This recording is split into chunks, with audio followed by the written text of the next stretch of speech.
Hi guys and welcome back to the Mighty Blues. My name is of course Cameron and welcome back today to another live stream. I've still got an absolutely massive smile on my face. I woke up today in the best mood I've woken up in a long time. The sun was shining, it's been absolutely boiling. It's a Friday and the Toffees have come off the back of an absolute gargantuan win last night against Newcastle United in a game of football that went on for over 115 minutes, and an Alex Iwobi 99th minute winner sealed the deal for Frank Lampard's Everton side to gain us what was a massively important 3 points. Just when it looked like everything was going against us, the referee was against us, the fourth official was against us, the linesman were against us, Alan being wrongly sent off, and let's be honest, it was a wrongly sending off. Frank Lampard spoke about it in today's press conference ahead of the FA Cup fixture against Crystal Palace. He said that it is a decision that we're going to be appealing, because in the cold light today it's quite blatantly clear that it's not a red card on the 82nd minute, and I began to feel at that point that, you know what, maybe we are going to have to settle for a point in this game, and although, you know, deep down I thought that's probably not the worst point. It's a clean sheet. It's, you know, again, it's points on the board. Realistically, we all knew that a point was never going to be good enough yesterday. Realistically, we knew that, you know, for this fight for survival, for momentum, for confidence, for, you know, an overall uplift in emotion and in the feeling around the football club, a point was never going to do that. Yes, we'd have left Goodison Park appreciating the effort the players would have put in. Yes, we'd have left Goodison Park appreciating the fact that we hadn't lost. But I think we'd have all been feeling that, you know, a point just wasn't enough yesterday. But we didn't have to have those feelings. We didn't have to have those conversations with each other or with ourselves, because Alex Iwobi popped up in the 99th minute to score what was an absolutely wonderful goal and to gain Everton a well-deserved 3 points against a Newcastle team who, let's be honest, didn't really offer much. I think they had more shots than us, more possession than us, but I was actually really surprised to see the stats earlier on today. I think they had something like 6-7 shots on target. I honestly can't recall 6-7 Newcastle shots on target. I really can't. I can recall them having one in the second half that didn't cause Asmir Begovic any real issues, and the others must have come from headers, from corners, or from, you know, again, as I said, long range chances that caused the keeper no problem, because I can't remember, other than that one chance, I can't remember any other, you know, sort of standout shot on target that Newcastle had. And don't get me wrong, we didn't have many either. It wasn't a particularly great game of football. It was a difficult game.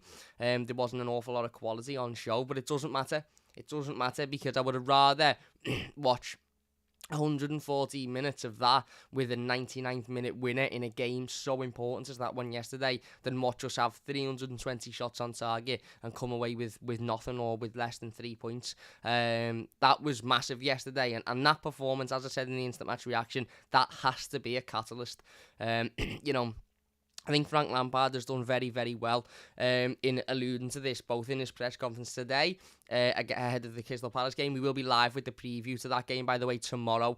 We're going to do it tomorrow, Saturday live stream, weekend live stream. We'll be live probably around about mid-afternoon with that, so join us for that one. We're going to talk about the Crystal Palace game, give our predicted starting 11s, talk about Palace's form, obviously FA Cup quarter-final, chance to get to Wembley, all of that stuff. We'll have all of those conversations in tomorrow's live stream. But as I was saying, Frank Lampard has actually done a really good job in both the press conference ahead of Palace and also yesterday's post-game press conference, in not playing down the win as such, understanding the importance of the win and how much that win could mean for, you know, the foreseeable future, the next few weeks and months, but also being able to express that it means very little unless we build on it. And this was something I said in the instant match reaction yesterday. As I said just then, this has to be the catalyst. This performance, this result has to be the catalyst for us to go on now and put in 4, 5, 6 really good performances on the bounce. And we've got Crystal Palace on Sunday, which is a bit of a different feeling because it's an FA Cup game. It's a chance to get to Wembley. It's absolutely still a game we should be going out trying to win. Absolutely still a game we should be giving it 100% in. But because it's so close to this game and we've got such an important Premier League game the week after, it's a little bit of a different dynamic, I feel. However, As I said, we need to use this performance against Newcastle and this result against Newcastle to go and put in a run of 4, 5, 6 games undefeated. I'm not saying go and win the next 4, 5, 6, but go to West Ham away from home, stick 11 men behind the ball and grind out a point. That'd be a brilliant point, an absolutely fantastic point given our away form. Go to Man United at Goodison Park, give absolutely everything, perform like we did yesterday, and we'll beat Manchester United at Goodison Park because they're not a particularly good team. We've got Burnley away coming up, which again, if we're in a good run of form, if the confidence is flowing, go out and beat them. We've got Watford coming up at some point, Leicester coming up, who again have had a shaky season, but it starts obviously with Palace on Sunday. But as I said, we've got to be able to build on this now. We had a similar situation when we beat Leeds at Goodison Park, and we all sort of sat here and I remember doing the review and saying, oh, what a sigh of relief that was, a Premier League win. It was our first Premier League win since September, and it was everything we needed. It was everything we'd be crying out for, and Frank Lampard had got it, and we all sort of sat here and went, right, build on this now. Got loads of games of football to go and win, the next 2 or 3. Let's be honest, we had Southampton away, who aren't particularly great. I think we had Brighton at home as well. Since that game, let me get the results up actually since then. And we simply couldn't. We beat Leeds 3-0 at Goodison Park. Sorry, we had Southampton away the week after, and that was always going to be a difficult game. Southampton are a good side, but we lost it 2-0 and the performance was absolutely diabolical. And then all of a sudden you lose to Manchester City in a tight game. Okay, you beat Boreham Wood again. Can we gain a little bit of momentum from it? No. We lose to Tottenham the week after. We lose to Wolves the week after. So this can't be like the results against Leeds, where we get a win, we build a little bit of confidence, and then we just completely throw it out the window with an absolute disgraceful performance the week after. Sunday has got to be different. Yes, it's away from home. Yes, it's a quarter-final, so it's a bit of a different dynamic. Yes, it's against a decent side. But with this cannot be just a one-off performance yesterday. Yesterday has to be the standard now. We have to use that result exactly like, and I say this because not only did we play them yesterday, but exactly like Newcastle used the results at St James's Park to galvanise them. They beat us 3-0 or whatever it was, 3-1 at St James's Park, and all of a sudden they were galvanised. All of a sudden they turned up and they were 2-1 I think it was. They put in a run of 4, 5, 6 games without losing, not necessarily winning every one of them, but 4, 5, 6 without losing, and all of a sudden they were 7, 8 points clear of the relegation zone. And let's be honest, they're very, very unlikely to drop back into that. They've had 2 defeats on the bounce, so I wouldn't say it's impossible. Any Geordies watching, I'm sure you're a little bit worried at the moment, but let's be honest, it's very, very unlikely Newcastle will get dragged back into that conversation. Now, 2 or 3 months ago they were rock bottom, and it wasn't even that they were in the conversation. It was more so, Newcastle will go, and a couple of wins and a couple of good results and a bit of confidence and a bit of momentum. Look at what that did for them. Now that's what we need to have now. That's what we need to embody. We need to allow this performance and let this performance be a catalyst for performances over the next couple of weeks. His own Frank Lampard is absolutely spot on when he says that this result and win, we can enjoy it. We can take the positive from it. It's important that we take the positive from it. It's important that we enjoy it. He said it was important that, the players come into training today with a smile on their faces. He spoke about Richarlison's celebration, his own celebration, but he said it only becomes an important win if we can build on it.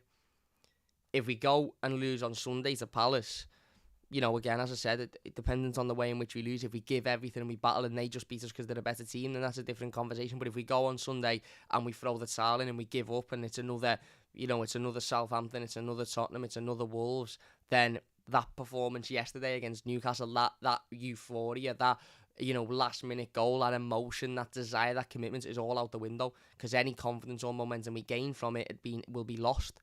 So we have to build on it. We simply have to build on it. But what a result it was, and what a feeling. I haven't felt that for a long time as an Evertonian. It was great when we beat Arsenal in the last minute, and again, that felt very much like an important win, a much needed win. Obviously, we still had Rafael Benitez at that time, and again, it's similar. That was a game that we should have used as a catalyst to burst forward and go and get something out of this season, but we didn't. We again, the week after turned up and lost, and it was it became a one-off. And we can't allow this Newcastle result to be a one-off. This has got to be the start of something. I want to be sitting here in May saying, remember when Alex Iwobi scored that 99th minute winner against Newcastle, and we went on and didn't lose a game for 7, 8, 9 weeks, and that ultimately kept us in the Premier League. We don't want to be sitting here saying, we've gone down, and okay, we beat Newcastle with a last-minute winner, but what really did it matter because we lost the next 3? That's not what we want to be saying. But as I said, what a performance it was. What a result it was, and just what a feeling that is. Complete euphoria, complete just a release of emotion. I'm sure you've all seen the videos on social media circulating from Goodison Park. My leg is in absolute bits, by the way. I'd get it out, but it's probably, I don't think I could get it to the height to reach the camera, but there's bruises all over it. My mouth's in bits. My dad can't walk today because of his knees. There'll be a lot of blues that will have woken up this morning and that will be hobbling around today with sore limbs, or sore knees, sore arms, sore backs, scratches, bruises everywhere because of the complete, what the modern day football fan would call limbs or scenes in the stands yesterday. And what that was a release from every Evertonian of whatever emotion that the Evertonians are feeling. Some Blues yesterday will have just been completely made up and over the moon and happy. Some Blues, it will have been an absolute release of relief, if you like, and that's a little play on words for you there for any of the musicians. In a release of relief, it will have been yesterday. Oh my God, thankfully we've won that game that we really, really needed to win. Some people, it will have been a release of everything. Anxiousness, nervousness, happiness, sadness, everything, just because that's what Everton have put us through over recent weeks and months. But one thing we can all say is it was just a pure release of every single emotion that was within the stadium. And again, I can't stop watching Alex Iwobi's goal, because how many times as Evertonians in recent years have we gone into a game that we've needed to win?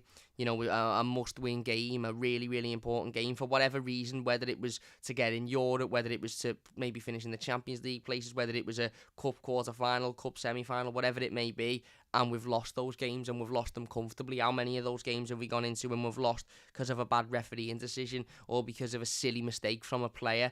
Not very often do we go into those must-win games that we're all sitting there before the game saying, this is so important, and then come out with a win in that manner, a last-minute winner, a goal that, again, could mean so much come the end of the season. I'm not saying it will, I'm not saying it won't, but it could mean so much if the players apply themselves in the right manner now, and that's what it's about.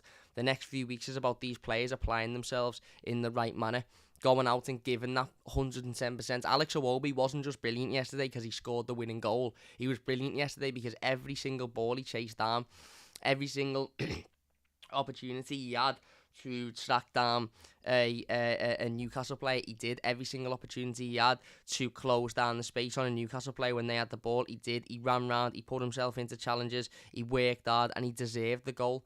He deserved the goal. Anthony Gordon didn't stop running around, working hard, battling Richarlison. Similarly, the midfield, Alan was absolutely fantastic. And look, we all know the sending off was an absolute nonsense decision. Prior to the sending off, he was my man of the match. Takore, the defence done what they needed to do really well. Begovic in goal was brilliant as well. Everybody worked as a unit. Seamus Coleman. They all proved ultimately yesterday that they can do it. They all proved yesterday that they're capable of giving 110%. They're capable of showing that battle. They're capable of showing that desire. They're capable of showing that fight. And that needs to be what we see more often. That is the standard. That is the standard. Because let's be honest, technically it wasn't a great game of football. We didn't create an awful lot of opportunities. We had a couple of half chances. We had a couple of really good bits of movement, and there was one an Anthony Gordon free kick in the second half, which was deflected, and on another day that might deflect into the bottom corner, but it doesn't. It deflects out for a corner. And Anthony Gordon had another one where he fired a shot directly at Dubrovka, and he saved it, and it went out, and then Anthony Gordon got the crowd lifted. So we had a couple of opportunities, but there was a distinct lack of quality in that first half, I feel, and I felt myself at various points throughout the game turning around and saying to me, Dad, you can see the efforts there, you can see the desires there, you can see the commitments there, but have we got that quality? Have we got that cutting edge? Because let's be honest, Newcastle turned up to just survive in that game. Eddie Howard set them up to just go out there, get a clean sheet, get a point, and come away with it. That would have been a brilliant point for Newcastle. They were never there to win the game, which baffles me because some Newcastle fans seem to think they're the best team in the world and they're going to win the league next year. They were never there to win the game. They were there to frustrate Everton, to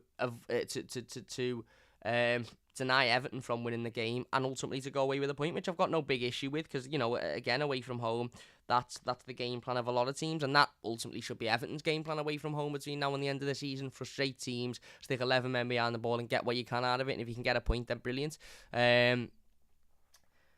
But we really struggled to break them down, and there was that distinct lack of quality, there was that distinct lack of cutting edge from those players. But you couldn't fault the work rate, you couldn't fault the desire, you couldn't fault the commitment, and that's what I've been saying for so long. Us as Evertonians, you know, we're not sitting here, you know, we're not like PSG fans booing Lionel Messi because he hasn't scored in 3 games, or booing Neymar because he misplaced the pass or whatever. We're not sitting here expecting 8, 9, 10-0 wins every single week. We're not going to sit here and not get behind you if you don't score an hat-trick or if you miss a one-on-one. The only thing that will turn Evertonians against an Everton team is if we can visibly see the players not giving everything, not trying hard enough, not working hard enough, not wanting it enough, throwing the towel in, giving up, not showing that fight. Look at the atmosphere at Goodison yesterday. Look at the euphoria at the end of the game. Look at the, you know, the happiness and the emotion within the players' faces, but every single one of those fans as well at Goodison Park. Now, was it technically an unbelievable performance? Absolutely not. Absolutely not. But what it was every single one of those players giving everything they had and taking responsibility. And look at what happened. It worked. It absolutely worked. We all got behind it as a fan base. We come away with the win that we so desperately needed. And yeah, I can't describe that feeling. I honestly can't describe that feeling. It's mad.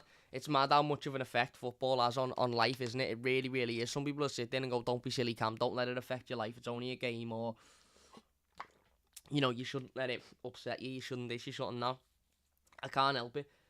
I honestly can't help it. I love this football club more than I love 99% of things in life, and if they lose, it affects me and it ruins me day, or it ruins me week, or it ruins me mood, or it ruins me feeling, or, you know, again, life is just not as good as you know, as it should be when Everton lose. When they win, and especially when we win in that manner, I've woken up with almost a different outlook. It's like, oh yeah, it's sunny outside, it's bright, it's a Friday, I've been to work, but I didn't let work get me down because it's a Friday and it's sunny and the Blues have won.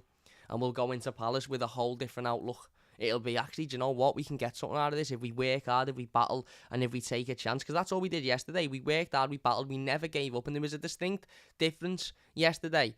And there was 2 points that I want to make reference for, and we will get into the game in itself and the start of the game and Frank Lampard's formation, etc. in a moment. But there's 2 references I want to make. There's 2 points I want to make reference for.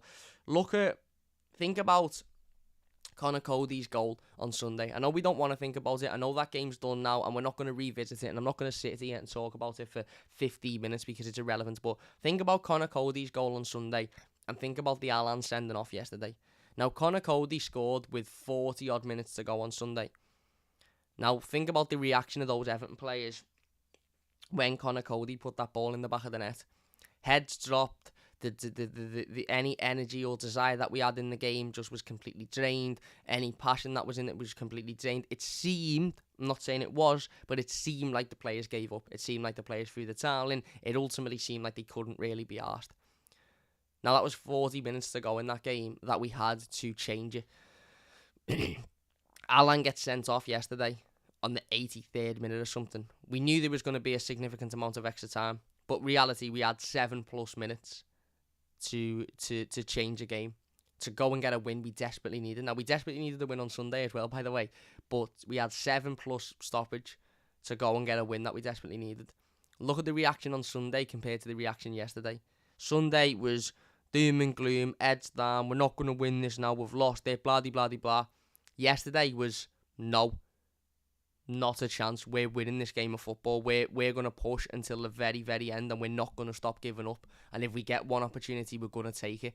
And that's exactly what it was, and that's the mentality we want. If you go a goal down, or you get a man sent off, or the referee's against you, which he clearly was, last night. Craig Pawson was an absolute disgrace, The VAR decision is a nonsense, and again, Craig Pawson proved that these referees have got no backbone, they've got no spine, they won't even stick to their own decisions. They're being paid ridiculous amounts of money to be told what to do by somebody else, and then when they have to make a decision off the back of themselves, they shit themselves anyway and change their mind. Absolute shit houses, a lot of them.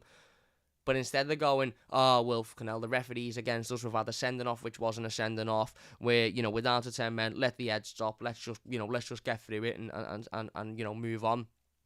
These players didn't. Yesterday, the reaction was a complete contrast to what Sunday was. It was opposite. It was like a different team. It was, no, we'll give, everybody on the pitch, we'll give an extra 10%. I turned around, I said this in the match reaction yesterday. I turned around to my dad when Alan got sent off and I said, every single one of those players now has got to give an extra 10-15%. Because we're down to 10 men. We're against a team that have already threw 11 men behind the ball for the rest of the game. They're not interested in winning. We just need to, the players need to give an extra 10. And if we don't win the game, then it's disappointing, but it is what it is. But these players need to give more now. And they did. Everybody stepped up. Everybody gave that extra 10-15%, and we got the reward for it. And those players, Frank Lampard needs to look at that and say to these players, look at what happens when you don't drop your heads, when you pick your heads up, when you think, do you know what? No, we'll put that out of our way. It's happened now. We move on. We give more. We battle harder, we work harder, we give more desire, we show more, we want it more than the opposition do. We go out there to prove the referee who was blatantly biased wrong, to prove these Newcastle fans and players that we can go out, to prove the Evertonians in the stadium that we can actually push harder for that extra 15 minutes and we can go and get a result. That's the reaction we want to see when something goes against us, and we did that with, 14 minutes added on, so 25 minutes, but even 25 minutes, we've done that with 25 minutes to go in a game. We had 40 minutes to go and we gave up against Wolves. That yesterday is the reaction we want to see, we demand seeing, we need to see. And as I said, I can't even describe it. I really, really, really can't describe it. That feeling I felt when that ball whistled into the back of the net and when Alex Iwobi ran off celebrating and I knew he was onside because I'd watched this run. If I could go back and revisit that feeling and feel what that felt like again, I would do it in a heartbeat. In fact, I would pay serious money to go back to that moment when Alex Iwobi received the ball back off Dominic Calvert-Lewin yesterday, because it was just absolute... Is it euphoria, utopia? I don't even know what the right word is to describe it, but it was everything. It was everything being a football fan should be, and it was everything being an Evertonian is. And the players deserved it, and we needed it. And as I said, this has now got to be the catalyst for future performances. Because the reality is, as good as it was, as exciting as it was, and as amazing as the atmosphere was, the manager's right. Frank Lampard is right. It means absolutely nothing if we turn up. Sunday... Sunday's different because it's not in the league, it's in the cup, I understand that. But Sunday, we've got to give everything as well. And Palace are a decent team, it's away from home, we're shite away from home, we know that. We lose to a better team, it is what it is. But go out and give absolutely everything. Everything. And then against West Ham, do the same. And against Man United, do the same. That's the minimum now for the rest of the season. And as I said, that's when we can look back in 4 or 5 weeks' time, when we haven't lost the game in that period. That's when we can look back and go, look at how important that Newcastle result was. It is important anyway, because it's an extra 3 points on the table, and it takes us 3 points clear of Watford, and it gives us a bit of breathing space with 2 games in hand. We're only 6 points behind Newcastle with 2 games in hand as well, and they're very much out of it, according to a lot of people. So it's a massive 3 points. Don't get me wrong, I'm not playing it down. It's a massive 3 points, absolute gargantuan 3 points. But it will mean a lot more if we now use that as the foundation to go and build on. And as I said, I think it was absolutely fantastic. Let's get into some of the live comments then, and then I want to talk about Frank Lampard's starting 11. I want to talk about some of the changes he made. I want to talk about the system, the style, and just that never give up mentality, that never give up attitude. And I also want to talk about Richarlison, because A, I love him, B, I think he's boss, and C, his celebration running onto the pitch from the from the substitutes bench. In fact, he never sat down, did he? Let's be perfectly honest. He never sat down once. I think from the moment he went off, he literally just stood next to Frank Lampard. And then as soon as we scored, he ran pretty much the entire length of the pitch to go and celebrate with his teammates. And that just shows exactly how much this football club means to Richarlison. I don't want to hear anybody ever again try and insinuate that he doesn't care or he's not interested or this, that, and the other. He was amazing. You know, everything happened, didn't it? We had a sending off, which wasn't a sending off. We had another corrupt referee. We had a last minute goal. We had a fella, you know, zip tie himself to the goal post in protest of oil or something like that. Ironically, actually, obviously Alex Iwobi's goal come in the stoppage time that was caused by that fella. So, you know, he got himself an assist, really, didn't he? His XA will be absolutely through the roof. At the moment, it was everything. It was everything that we crave being Evertonians. And it was absolutely amazing. Anyway, let's get into the live comments. If you are enjoying, please hit that like button. It does only take a second. If you're new to the channel, don't forget to subscribe. Semi says, hello Cam, keep smiling, my mate. Thank you very much, my mate. You too. Star Wars Short says, we have won for once. We have. Andy says, yes Cam, huge win. The FA trying their best to send us down. Yeah, it feels like that. Well, it's certainly, as I said yesterday, for me, it's not bad refereeing.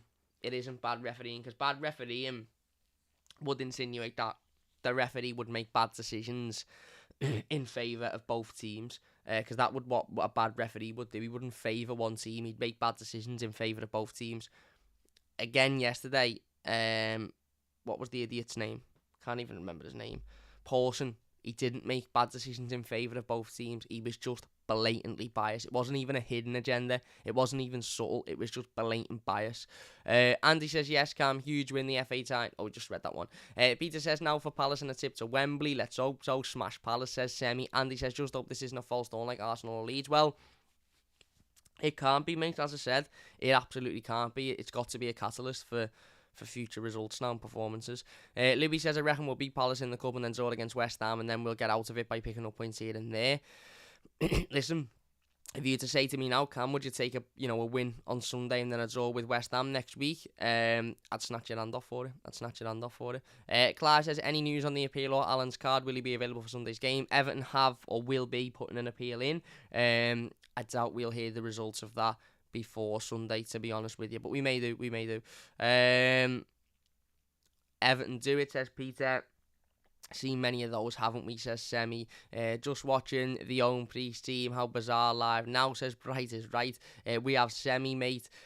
Sophie says, good win, pleased to see the guy who cable tied himself to the goalpost got arrested. Well, listen, you know, there's things. You know, I'm fully in favour of people protesting and standing up for what they believe is right and against, you know, the status quo and the government and stuff like that. But doing it in front of 38,000 angry Evertonians who are desperate to see their team win a game of football probably wasn't the smartest idea for my mate. But in doing that, he got a lot of time added on and we scored the winner in that at the time. So, listen. Who's here to complain? No way we should be where we are, says CTJ. We shouldn't be, but we are, ultimately. Philip says, good day all, even stuck at home. That atmosphere was fabulous. Brilliant support from everyone. It was amazing, mate. Peter says, his goal have pulled the plug. Any team I can watch the footy on? I don't know. What was his goal? I never knew about his goal. Philip says, Semi. JT says, let this be the start of something new for the club. It's got to be, mate. James says, still buzzing, Cam. I had to listen to it, but the fans were electric. So proud of our club. They really, really were, especially when that goal went in. A red card can't even be harsher than going down 1-0 in many cases, says JT. Yeah, you're spot on. You're absolutely spot on. Anyway, if you are enjoying, please hit that like button. It only takes a second, and if you're new to the channel, don't forget to subscribe. That would mean an absolute massive amount to me as well. Anyway, let's get back into talking about the game then, because that's what we're here for, aren't we? We can sit here and talk about the euphoria and the just sheer emotion at the end of it, but there was a game of football there that preceded the 99th minute winner from Alex Iwobi, and obviously Frank Lampard settled with a team that I think confused a lot of Evertonians, and probably a team that caused a negative reaction, and it just shows that, sometimes we don't know best as fans. Sometimes we look at a team and think, oh, we're going to get absolutely battered here, and we don't. But obviously we found out earlier on that Jordan Pickford was out. Rumours are that he's out with COVID. The club confirmed that he's out with an illness, so didn't say whether it's COVID or not, but he was out with an illness, as was Donny van der Beek. So both of them obviously missed the game and weren't available in the matchday squad. Asmir Begovic come in for Jordan Pickford, of course, in goal, as you would expect. We had a back line of Seamus Coleman at right back, Ben Godfrey at left back, and Michael Keane coming back in with Mason Holgate at centre back. I didn't really listen. I've said for a while, I think Nathan Patterson should be starting, and I think Nathan Patterson should have started yesterday. Now, in hindsight, Seamus Coleman was absolutely fantastic.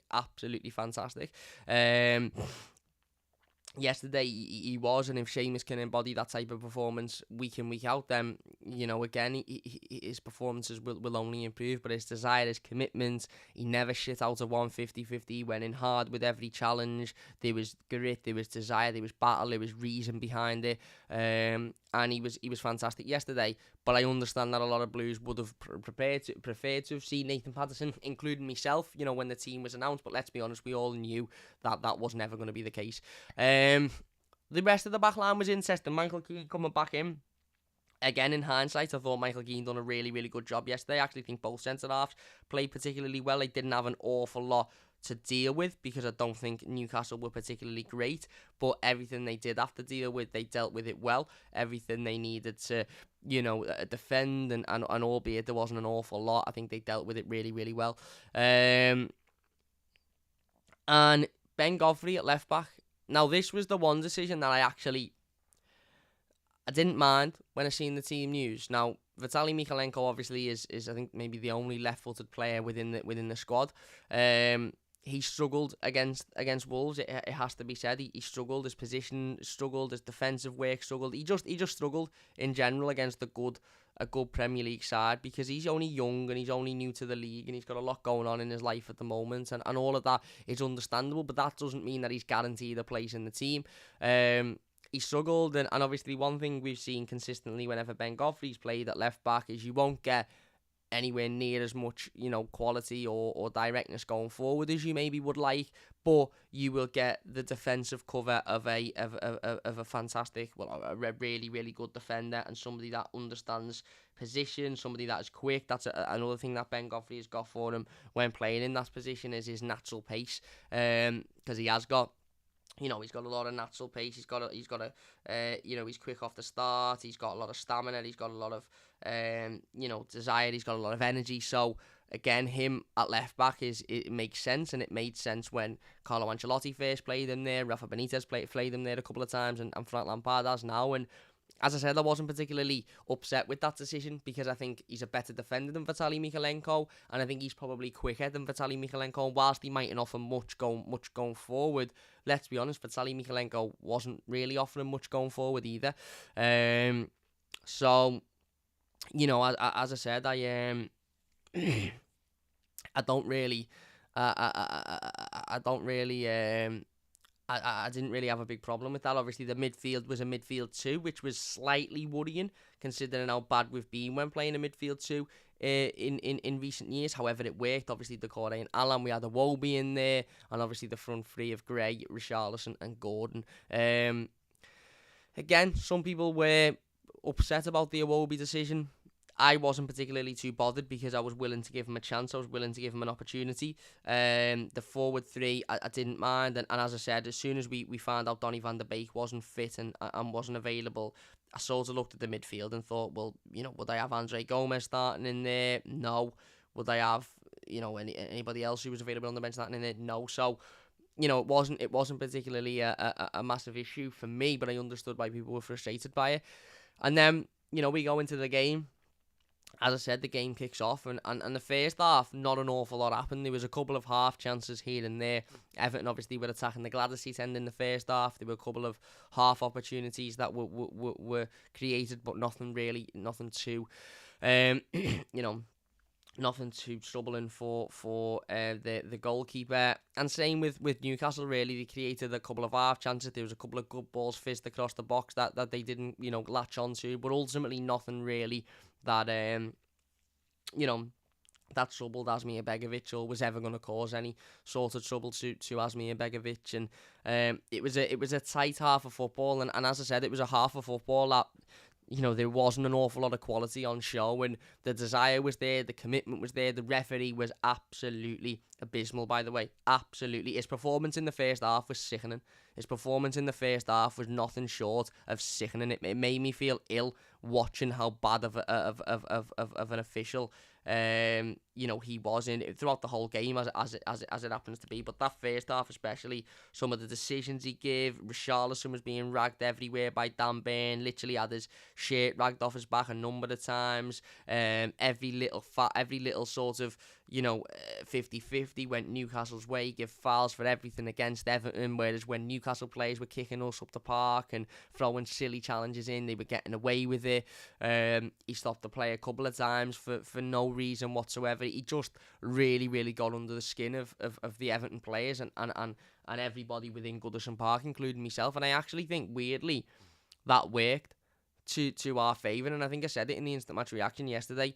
Thank you, Craig Pawson, because your ineptitude and blatant bias and corruption refereeing performance actually lifted not only the squad but the fans at Goodison Park as well. And it didn't give us a reason to get behind the players, because we already had a reason, because you could see the desire and the quality and the work rate was there. But there was that lack of, not the quality, you could see the desire, the commitment and the work rate was there, but there was that lack of quality, and it was at times getting frustrating, and I caught myself at times thinking, these are working hard here, you can see the battle, and you can see this desire, you can see this commitment, but is there enough to break this Newcastle defence down? Dan Burn had very little to deal with in the first half. He wasn't put under any real pressure. Yes, he was fouling Richarlison every single time he got near him, and the referee was giving nothing. Damari Gray was trying to get in the game, trying to take players on, but kept getting caught, trying to do too much. As I said, Anthony Gordon was working hard, battling, winning every ball back, but unfortunately couldn't create much. The referee's performance, as I said, it lifted the entire stadium, and it lifted the players, and you could see the players getting in his face, and the players arguing with every decision, and the fans were getting in on his back and arguing with every decision as well. And that was, again, it's situations like that. It's not just goals or good bits of play that'll get the Goodison crowd lifted. It's work rate, it's desire. It's players throwing in hard challenges and not shitting out of it. It's that Anthony Gordon challenge in the first half, I think it was, when he went in with a 50-50 and he committed fully with it, and you could hear the sound of it. It's the Seamus Coleman challenge which led to the goal, by the way. Without Seamus Coleman, we don't score that goal, because he absolutely clatters into Alan St. Maximin, who was ironically bang average when he come on. It's that desire, that commitment, that energy, that passion that lifts the ground, but also a referee making bad decisions and clearly showing who his money's on. I mean, again, I would allegedly, possibly, maybe say that the Premier League are desperate to keep Newcastle in the division because of all of the money that they've got. But who am I to say that? Maybe I'm right, maybe I'm wrong, but it would make sense, wouldn't it? As I said, let's be honest, there's absolutely no hiding the fact that referee yesterday very clearly had his eggs in one specific basket, and that wasn't the basket of Everton Football Club, put it that way. But all of those decisions, all of those wrong fouls not given, and fouls given to Newcastle when they shouldn't have been, and all of those situations just added to the atmosphere. It just added to the frustration and the burn within inside of not only the players but the fans, in knowing that we're desperate to win this game of football. However, we're almost playing against 12 men. And, as I said, we get to half time and there's not a lot of quality. There's not a lot of, there's not a lot of really good passages of play on show. The commitment's there, the desire's there, but it become quite evident, I think, quite quickly that Newcastle were there to just frustrate. They were there to just try and sit behind the ball, get a point. They hit us a couple of times on the counter-attack and tried to make things happen, but they never really had any quality up front.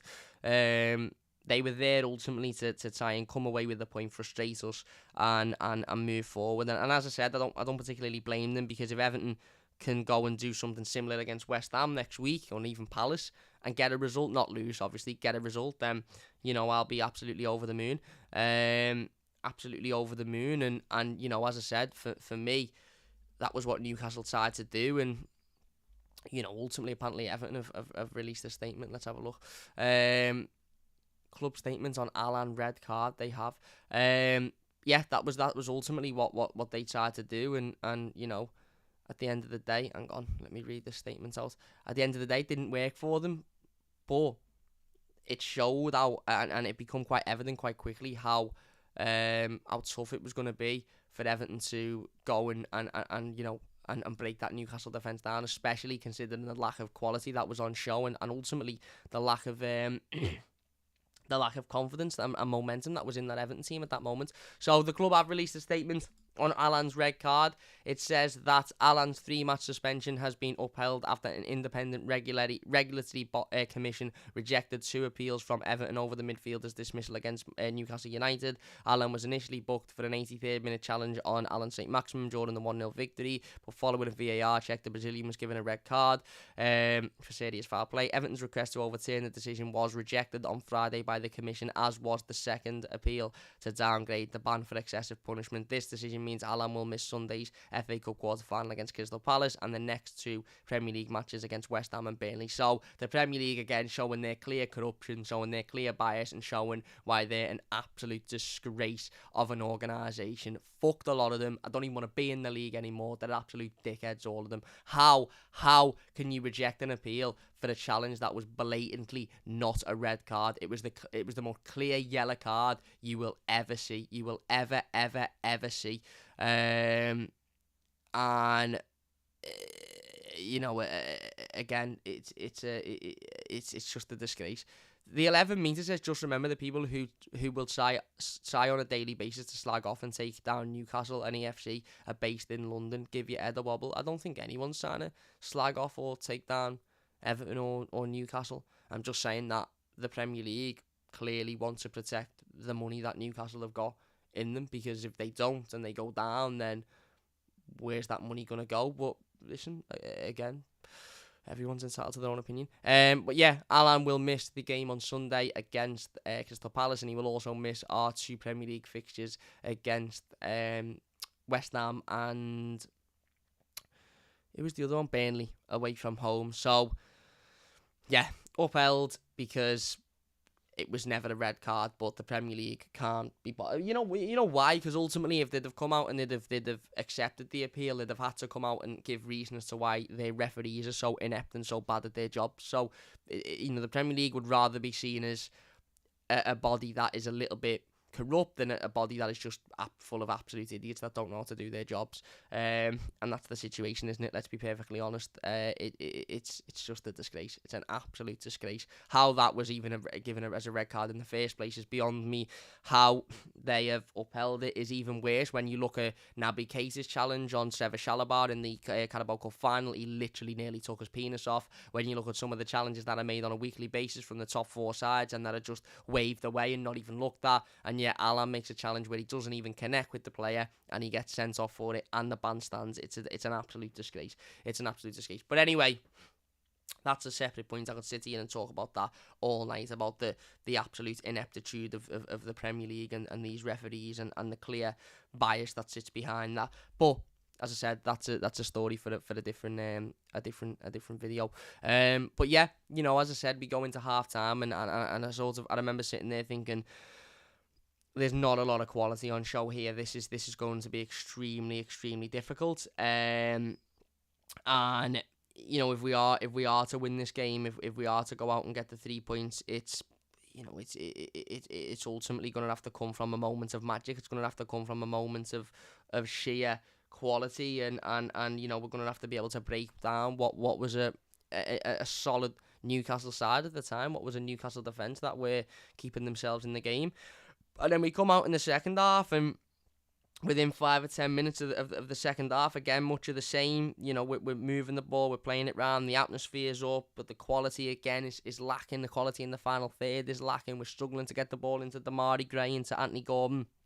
And then all of a sudden, somebody runs onto the pitch and decides to zip tie themselves to the goalpost in front of the Gladys seat. Now, I'm not going to sit here and talk about this for too long, because the reality of the situation is, what more is there to talk about? There was a video floating around on Twitter as to why he done it. I give it a watch. I still don't really understand why he done it, or for what reason, or what they're protesting against, but I'm not going to sit here and have that conversation. The reality is, he zip tied himself to the post through it via his neck, which was a little bit mad, a little bit risky, and it took about 422 stewards, 368 police officers, and an extremely passionate fella with a big pair of garden pliers to cut him free. And fair play to that fella, by the way, because he was enjoying himself. Not the protester, the fella with the garden pliers. He was enjoying himself like nobody I've ever seen enjoyed himself before, cutting that zip tie off of that fella's neck. But not only did it take 3,248 members of staff to remove the zip tie from his neck, even though I could have gone and got a pair of scissors from the B&Q and done it within 3 seconds,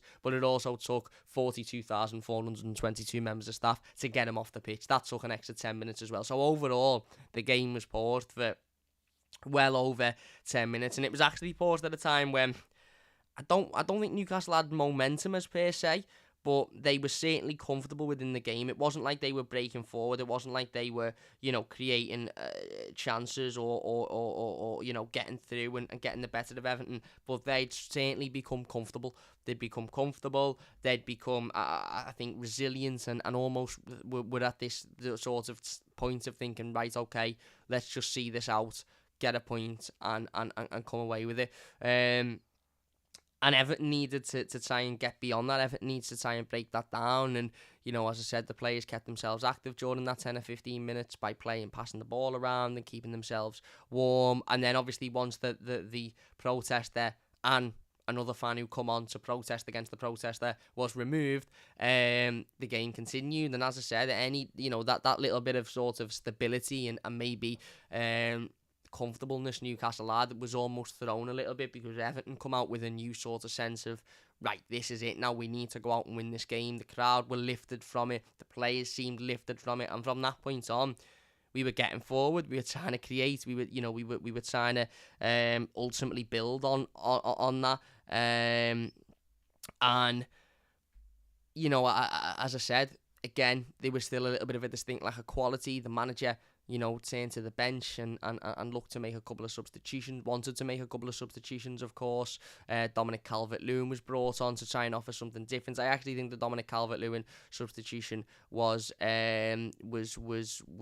spot on, to be honest with you, because Dan Burn was having far too easy of an afternoon, and he was finding himself far too comfortable in dealing with Richarlison, in dealing with Damari Gray, and he wasn't really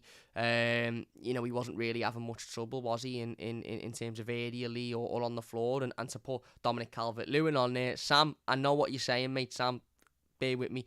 In putting Dominic Calvert-Lewin on there, on the pitch, just give them something else to think about, give them a physical presence. And Dom was always going to be the psyche as I go toe-to-toe with Dan Burn, because ultimately he's the big physical, presence. He was going to be able to he was going to be able to sort of win those aerial battles, and he wasn't going to get pushed off the ball. So the Dominic Calvert-Lewin substitution I thought was spot on, and then we started to push for it. You could see ultimately, we were looking to move the ball more. As I said, the defence at this point were really, really solid. There were very few mistakes. Everything they needed to do, they done well. It wasn't much coming back at us, but when we needed to deal with it, we dealt with it. We dealt with it really well.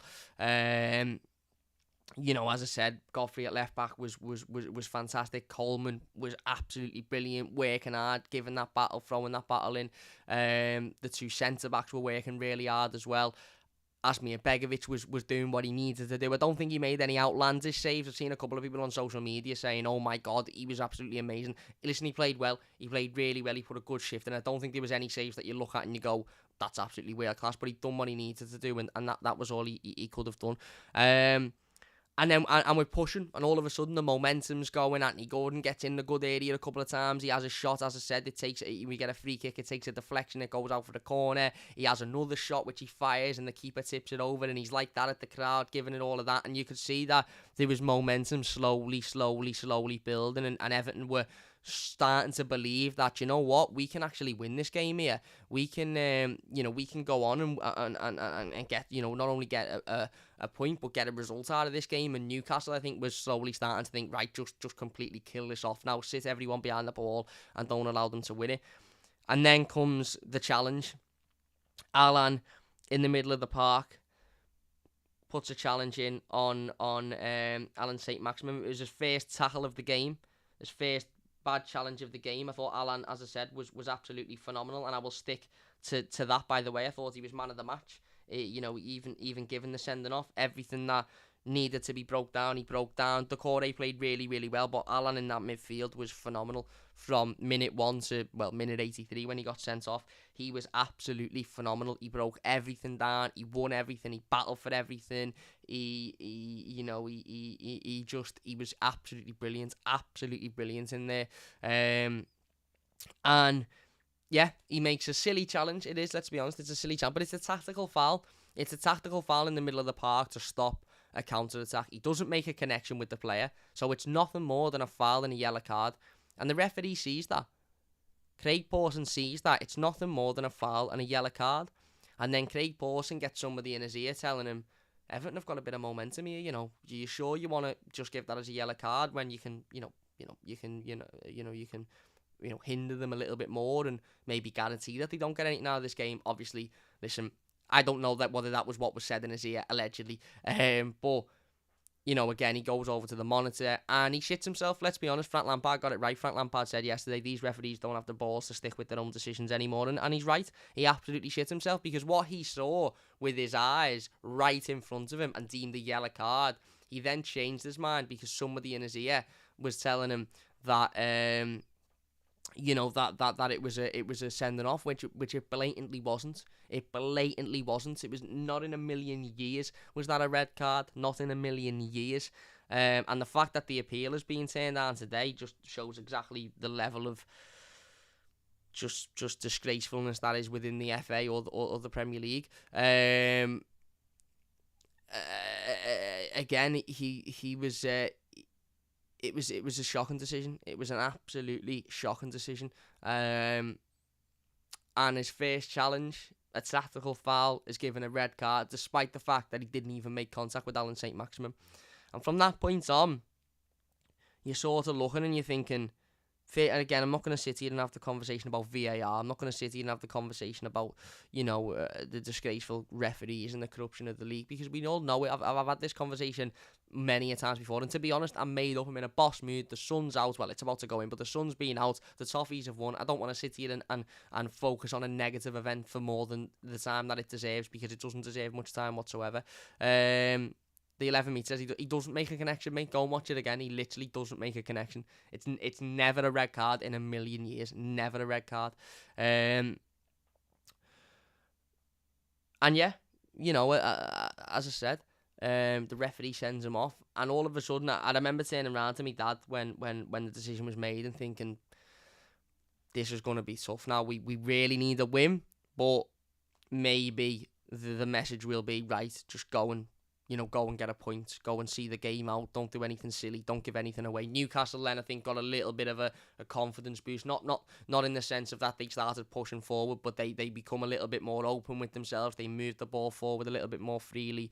You could tell that they were sort of trying to take advantage of that man advantage. But as I said before, and I'll say it again and I'll highlight it now, what was really, really important in that situation was the reaction of those Everton players.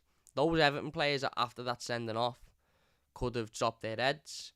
They could have sat there and gone, do you know what? What's the point in this? We've lost the game. We've had a man sent off. We're not going to get anything. I'm deluded, apparently. I'm not. I'm really not. We've lost the game. We've had the man sent off. We're not going to get anything out the game. The referee's against us. Blah, blah, blah, blah. Just, let's just, let's just drop our heads and throw the towel in like they did against Wolves, but they didn't. They thought, no, do you know what? That's an awful decision by the referee. That what we're going to do is we're going to stand up against it. We're going to give an extra 10-15%, and we're going to keep battling. And if anything, it sort of spurred us on a little bit. The crowd reacted to that, of course. The crowd ultimately, again, reacted to it and pushed the players that extra 5-10%. The players give that extra 5-10%, and then 99, 9 minutes into added time, 9 minutes into extra time, comes the moment. Seamus Coleman wins the ball back brilliantly in the middle of the park. Surprised that didn't get given as a foul, because St. Maximin went down as if he'd been shot again in that situation. Brilliant 50-50 challenge in the middle of the park to win the ball back. Alex Iwobi gets it. Little drop of the shoulder. Fantastic drop of the shoulder, by the way, to take it past the defender. Plays it into Dominic Calvert-Lewin. Dom takes it under. Plays a lovely, absolutely sexually, perfectly timed, weighted back heel back to Alex Iwobi. And as I mentioned in the instant match reaction yesterday, how many times have we sat here, whether it be Iwobi, whether it be Richarlison, whether it be Dominic Calvert-Lewin, whether it be Anthony Gordon, and when players have had opportunities like that, one-on-one opportunities, chances to score goals, you can physically see in their body language and their temperament that they're thinking about it too much, that they're sitting there thinking, what if I miss this? What if this doesn't go in? What if I don't get this right? What if I don't get that right? There was none of that from Alex Iwobi yesterday. He knew as soon as he come onto that back flick from Dominic Calvert-Lewin, he knew this is in the back of the net. This is a goal. And that's exactly what it was. And as I said, the euphoria, the relief, the excitement, the passion, the emotion, just everything just flew out of every single Evertonian in that stadium.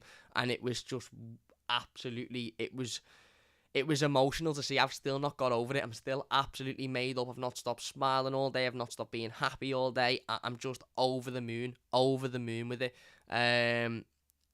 And then as I said, we still had 5-10 minutes to go. Newcastle obviously were pushing to try and get the result. Newcastle were obviously pushing to try and get an equaliser, find a way back in the game. We defended it well. A couple of balls come into the box. We saw them out. We ultimately defended them well. And then Craig Pawson begrudgingly blows his final whistle, and Everton have come away with an absolutely wonderful 3 points. 3 points that we so desperately needed in a manner that we don't really typically do we? We don't win games in the last minute like that. We don't win games in that sense when everything's against us and we pick ourselves up and we go again. And that win yesterday was just unbelievable. Absolutely unbelievable. And that now, as I said, earlier, and I'll say it again, that has got to be a catalyst now. That's got to be a catalyst to turn up on Sunday against Palace and give it 110% again. And if we lose to a better team, so be it.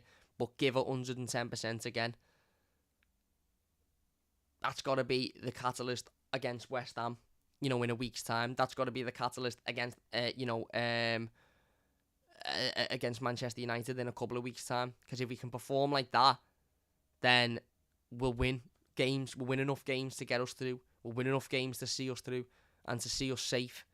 We're 6 points behind Newcastle with 2 games in hand, and they're the best team in the world.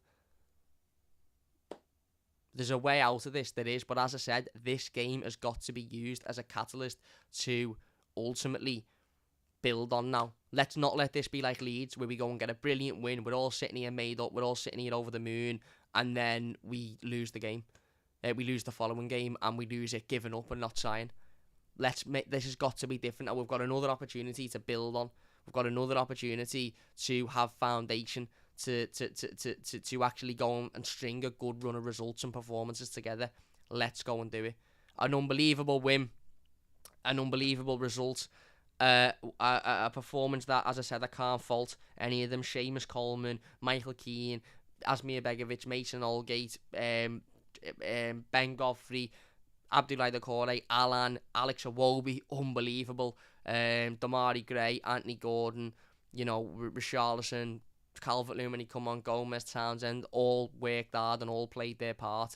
Frank Lampard as well, broke his hand in the celebration, which just shows how much it meant to him.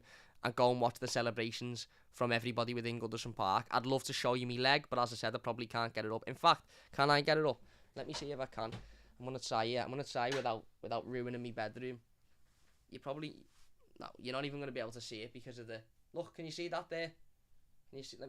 How do I twist my leg here? Can you see that? There. And that's only the start of it. Look it up there. Look at that. That's how much that meant yesterday. That's how much that result, that performance, that last minute utopia, euphoria meant for this football club, for us as fans. That is Everton. And that's what we know and love. And we've got to build on that now. We've absolutely got to build on that now. Come on, up the toffees. 3 points. When have we last had 3 points? When have we last had 3 points? When have we last won like that? Unbelievable. Unbelievable. Look, we are going to finish it there then. If you have enjoyed it, please do hit that like button. Alex Iwobi from All Angles is a video I had on repeat all day. Says EFC Graphic, me too. Spot on. Cam says, JT, thank you very much. What a bruise that. Says Semi, yeah, that's from me flying in front of the seats in front of me. Owen Ritchie was literally knocked over when the ball was on the other side of the pitch and the Newcastle player didn't even get a yellow. Absolutely. Says Prince Rupert. Catty says, nice battle scar, Cam. That's what we do for the Toffees. That's what we do for the Toffees. Yellow card was the right decision, said Andrew. Absolutely. Lampard broke his hand. You did the number on your leg, says JT. Up the effing Toffees. That's it. That's what it is to be an Evertonian. That's what it is to be an Evertonian. Peter says, nice one again, Cam. We can all enjoy some Friday night bevies. Is right. Nice one, Cam, says Philip. Cheers. Prince Rupert says, cheers, Cam. Enjoy your weekend. Nice one, my mate. You too. Listen. We are going to finish it there then. If you have enjoyed this one, please hit that like button. It does only take a second. Listen, we'll be back tomorrow. We'll be back tomorrow around about mid-afternoonish for the preview to the game against Crystal Palace. So don't forget to come and join us. Check that one out. Get involved in the live comments. We'll be live talking about that one tomorrow. If you're new to the channel and you haven't already, please do subscribe. That would mean a massive amount to me. And if you have enjoyed this one, please do leave a like. Massive thanks to everybody in the live comments. Really, really do appreciate it. If you watch as a YouTube video, leave your comments down below. Get in, 3 points, up the Toffees. Let's build on this now. What a result, what a win. Have a great weekend, everyone. And by the way, I'll see you all tomorrow because I expect everyone to be back here for the preview to Palace. Have we got a chance to get to the semi-final? Absolutely. Will we get there? I absolutely hope so. But if we can put a performance in like that, then I think we'll all be proud come Sunday afternoon. Get in, up the Toffees. Nice one for watching. See you after.